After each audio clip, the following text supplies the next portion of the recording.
All right, let's talk about money. We spend so much time thinking about how to make money, right? But what about how to spend it? That's actually the harder part. Today, we're jumping into the psychology behind our spending habits, pulling from the brilliant insights of Morgan Housel. This is going to be good. Let's get into it. You know, this quote really hits it on the head. Housel's big idea is that spending money has almost nothing to do with math and spreadsheets. It's an art. It's messy, it's emotional, and it's all tied up in these stories we have in our heads about who we are, what makes us happy, and what success even looks like. Okay, so here's what we've got on tap. We'll kick things off with the art of spending, then we'll dig into these things called invisible scripts. After that, we'll hit the contentment paradox, redefine true wealth, and finish up with a look at what your simple life could be. Let's do it. All right, Section 1, the art of spending. Look, we pour years of our lives into learning how to earn money, but Hauser points out that the real trick, the art, is figuring out how to use that money to actually build a life you love. So, can money buy happiness? The classic question. The answer is, yeah, kinda, but it is way more complicated than we think. And that's what this is all about. We're not talking about budgeting apps or stock tips here. We're diving into the messy human stuff, the psychology, the envy, the sense of identity that gets all tangled up in our financial choices. Okay, first big concept, the invisible scripts. This is such a powerful idea. It basically says that when we spend money, we're not really being rational. Not at all. We're actually following these deep, hidden scripts written by our past, our childhood, our unique life experiences. So on the one hand, you have how we think we spend money. You know, with logic, spreadsheets based on our needs. But then there's the real world. In reality, our spending is fueled by emotion, ego, our life story, and yeah, a whole lot of insecurity. A lot of the time, we're not just buying a thing. We're trying to patch up an old wound or fill some kind of void inside us. This story from Housel is just perfect. He was working as a valet, and this guy with a crazy expensive $21,000 armchair says this. Think about that. He didn't say, I love this chair, or it's so comfortable. He said, this is what you're supposed to do. He was literally following a script he had in his head about what rich people do. It had nothing to do with what he actually wanted.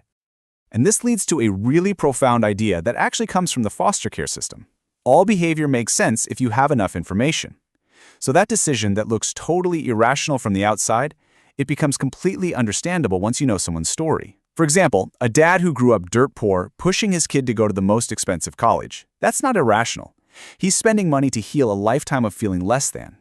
His script makes his spending make perfect sense to him. So how do you figure out your own script and maybe even rewrite it?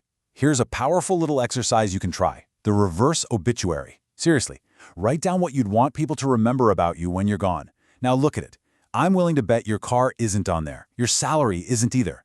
This is an incredible way to see what truly matters to you. Things like love, respect, wisdom, and start aligning your spending with that.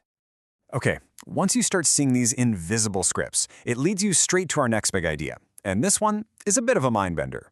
It's called the contentment paradox. The core idea. Real, lasting happiness from your money doesn't come from getting more stuff. It comes from wanting less.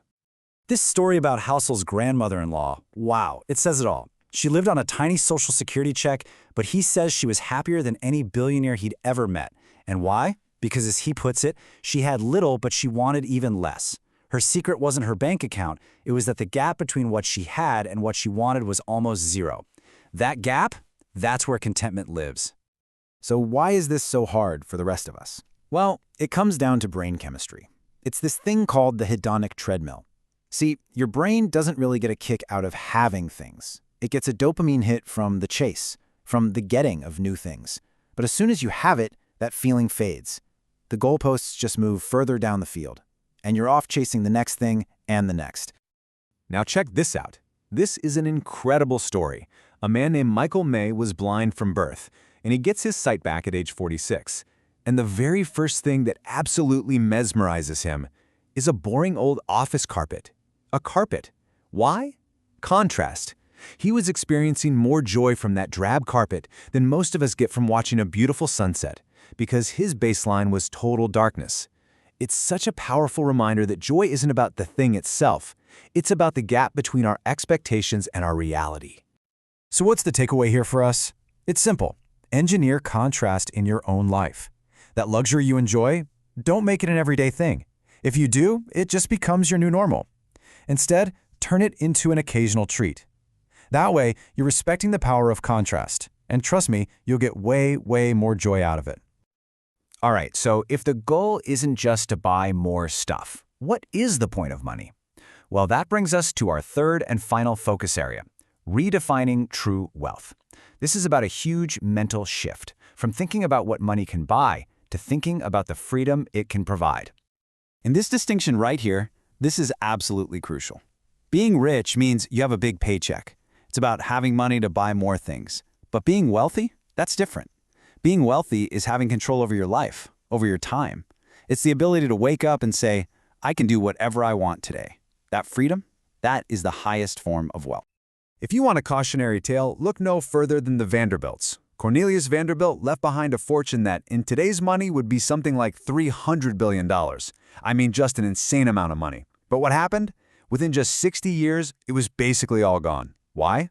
Because their entire lives became a competition to outspend each other, to show off. They were incredibly rich, but they weren't wealthy. The money owned them, and in the end, it wrecked everything. Housel uses this amazing story of two sailors to show the two different paths you can take in life. You had Donald Crowhurst, who was totally obsessed with his external scorecard. What would the papers say? What would people think? He ended up lying and cheating, and it literally led to his death. Then you had Bernard Montessier. He was about to win the whole race, but he just quit. He abandoned the race to keep sailing and save his soul. He was playing by his own internal scorecard. So how do you make sure you're living by your internal scorecard? Here's a super simple but powerful test. Before you make a big purchase, just ask yourself this one question. If I were stranded on an island and absolutely no one could ever see this, would I still want it? It is the fastest way to figure out if you're buying something for its actual usefulness or just for status.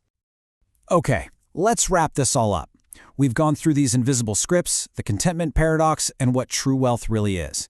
So what does it all mean? How do we put this together? Let's boil it down to the key takeaways. Number 1, your spending is driven by your life story, not by logic. You've got to understand your own script. Number 2, contentment comes from wanting less, not from having more. And number 3, the ultimate purpose of money isn't buying flashy stuff, it's buying freedom. And this quote really captures the final idea beautifully. The goal isn't just to make a living, it's to make a life. And this idea of a simple life, it doesn't mean you have to be broke or live in a cabin. Your life could be extravagant. It's simple because your money is working for you. You're in the driver's seat. You're not sacrificing your actual life chasing some imaginary better one. And so that really leaves us with the final and honestly the most important question of all. And it's not for me to answer, it's for you to answer.